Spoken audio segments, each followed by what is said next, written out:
যমুনা বাঢ়ি আহিছে প্ৰচণ্ড খং আকাশ ধূসৰ হৈ পৰিছে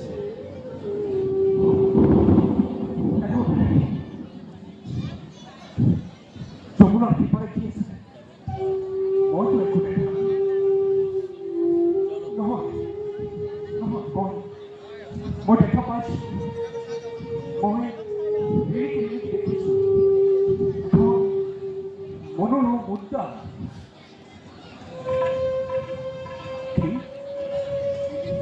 বৃন্দাবন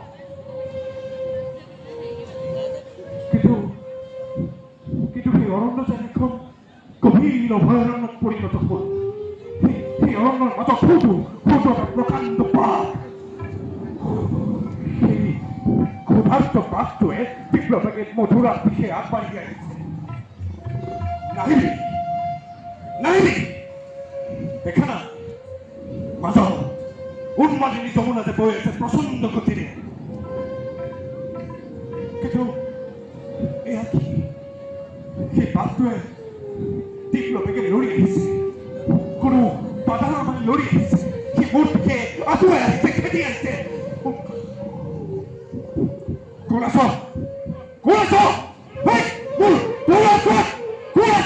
কেনেকে তো সিংহৰ দুৱাৰ বন্ধ কৰিছে ৰাজপ্ৰসাৰৰ দুৱাৰ জপাইছে কেনেকে তো মোৰ তৰোৱাল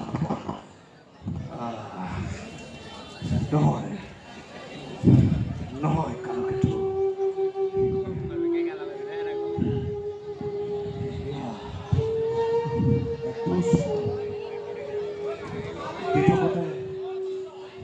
অৱস্থা এক ভয়াবহ সপোন মাথো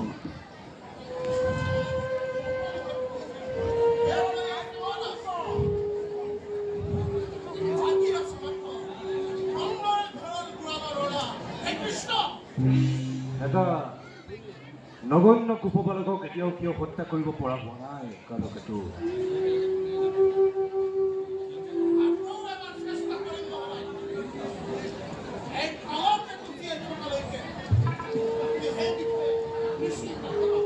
এটা অপদাৰ্থ ৰাখাল বালক কৃষ্ণ সিও আহে আকৌ মথুৰা যুৱতী কংসৰ প্ৰতিদ্বন্দ্বিতা কৰিব ইমান দুঃসাহস তাৰ কেনেকৈ হ'ল কালকেতু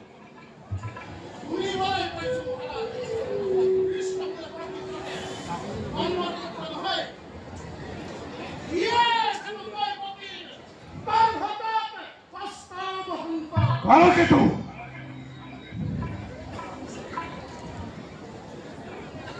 বসুদেৱে বোলে মায়াৰ ফলে যশোদা তলে এজুক মায়াকে নেজ পুত্ৰৰ বিনিময়তে সলনি কৰি আনিছিল এই কথা তুমি কাৰ মুখত শুনিছিলা কালকেতু প্ৰজাৰ মুখে সেই একেটাই কথা নহয় যি প্ৰজাই এনেকৈ অপপ্ৰচাৰ কৰি ফুৰিছে যি প্ৰজাই ঘৰে ঘৰে মন্ত্ৰ দিছে কংস নিধনৰ সেই প্ৰজাৰ মুখত অগ্নি সংযোগ নকৰি তুমি সেই সুমধুৰ পানী মোৰ কাণলৈ কিয় কঢ়িয়াই আনিলা কালকেতু ক্ষমা কৰিব মহাৰাজ বসুদেৱ দৈৰকী বৰ্তমান আপোনাৰ কাৰাগাৰতে বন্দী তেওঁলোকক সুধিলে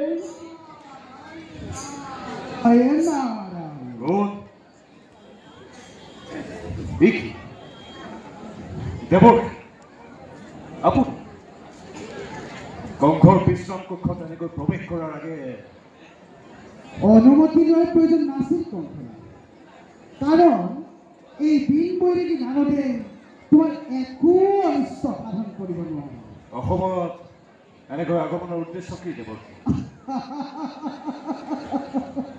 বিপদগ্ৰস্ত কংসক আসন্ন বিপদৰ পৰা ৰক্ষা কৰিবৰ বাবে বিপদ কি বিপদ দেৱৰ তুমি জানো শুনা নাই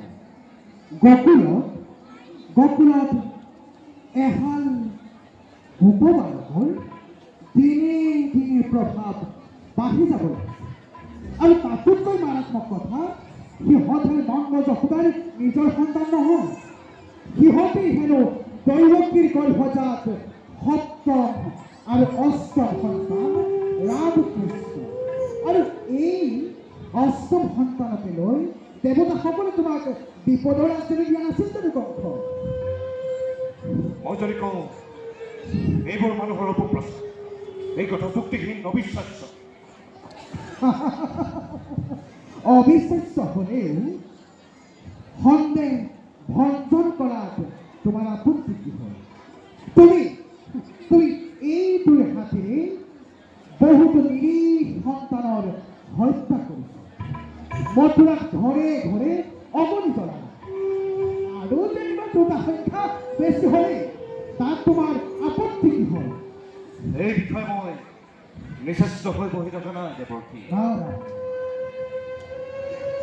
সেই গোপবালকক বধ কৰিবলৈ মই যে কিমান চেষ্টা কৰিলোঁ, কিন্তু মোৰ সকলো চেষ্টা যেন বিফল হ'ল। কৰবাত ভুল হৈ গ'ল ৰাজে।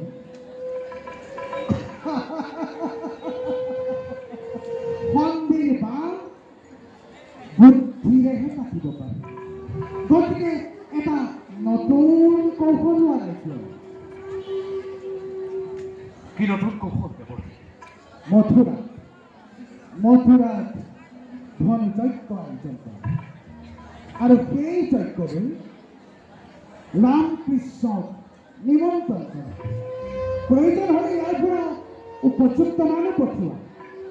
যজ্ঞলৈ বুলি ক'লে নন্দৰাজে আপত্তি কৰাৰ কোনো স্থল নাথাকিব, আৰু ৰামকৃষ্ণই আহিবৰ বাবে ইচ্ছা প্ৰকাশ কৰিব। উত্তম ব্যৱস্থা। অতি শীঘ্ৰেই মথুৰাত ধনুযজ্ঞৰ আয়োজন কৰা হ'ব। কিন্তু কেৱল যজ্ঞ আয়োজন কৰি ৰামকৃষ্ণ মথুৰালৈ আহিবলৈ তুমি নিষ্কণ্টক হ'ব নোৱাৰা। ইয়াৰ পাছৰ কামখিনিহে অতি গুৰুত্বপূৰ্ণ। ইমানবোৰ কথা সোঁৱৰাই দিয়াৰ প্ৰয়োজন বোধ নকৰোঁ দেৱৰ্ষী। নাৰায়ণ, কংসৰ প্ৰাণবলী দৈৱকীৰ গৰ্ভজাত অষ্টম সন্তানে যদি ধৰা দিয়েহি হাতৰ মুঠি, আপোন ভাগিন বুলি প্ৰেম আলিংগন কদাপি নকৰে কংসই। তাৰ বিপৰীতে দৈৱকী আৰু বসুদেৱে পাব উপহাৰ, এটি চিহ্নশীল উদ্ধত পুত্ৰ। নাৰায়ণ। এইয়াইতো বীৰত্বৰ কথা। পিছে পলম নকৰি তুমি কৰ্তব্যটো হোৱাত ৰাখা। কিন্তু মনত ৰাখিবা, বিলম্বই ঘটাব।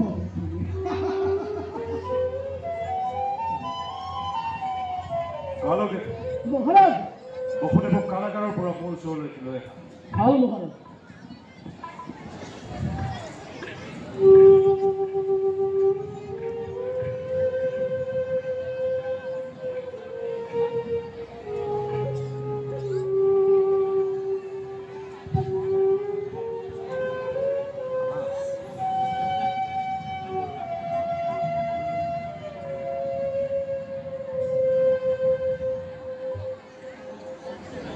মাটি অনাৰ প্ৰয়োজন নাই কংস, ইয়ে জ্বলন্ত হৈছে। অক্ৰূৰ, বৃষ বাষ্প লাহে লাহে উৎকীৰণ হৈছে। মথুৰাৰ মুকলি আকাশ চাপি পেলাবলৈ সৰফৰ নাই। তুমি ৰাজদ্ৰোহী অক্ৰূৰ, তোমাৰ অপৰাধ গুৰুতৰ। এই অপৰাধৰ ৰায়টোনি বহুত আগতেই শুনাই থৈছে। সেই শাস্তি এতিয়াও ৰহিত হোৱা নাই কংস।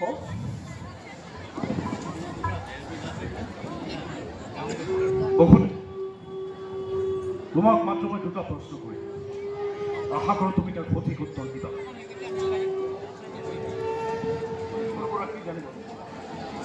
সঠিকৈ সন্তান তুমি মোৰ হাতত তুলি দিয়াৰ পিছত মই যিদিনা দৈৱকীৰ হাতৰ পৰা কন্যা সন্তান যে তুলি আনিম,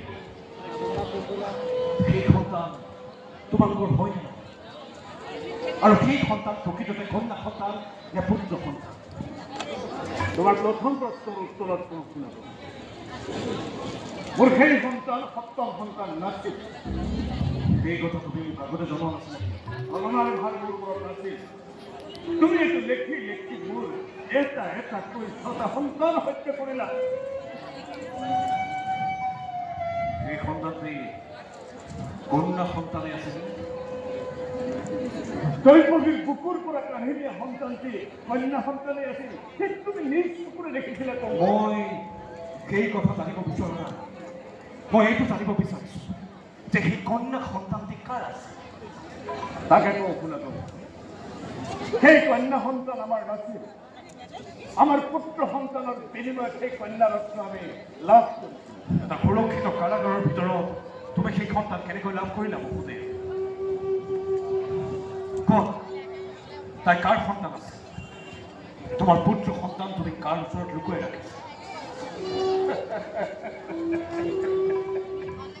বাহুবলী কংস মহাৰাজৰ সুদৃঢ় হাতৰ মুঠিৰ পৰা যদি যুগময় আকাশলৈ উৰা মাৰিব পাৰে, তেন্তে সুৰক্ষিত কাৰাগাৰৰ ভিতৰৰ পৰা এটা সত্যজাত শিশু ওলাই যাব নোৱাৰাটো একো আচৰিত নহয়। কংস দ্ৰৌপদী নগৰীৰ কংস, তোমাৰ প্ৰশ্নৰ উত্তৰ দিবলৈ মই বাধ্য নহয়। তোমাৰ উত্তৰ মই দিম কংস। শুনা, দৈত্যবান বীৰত্বই বহু দেৱে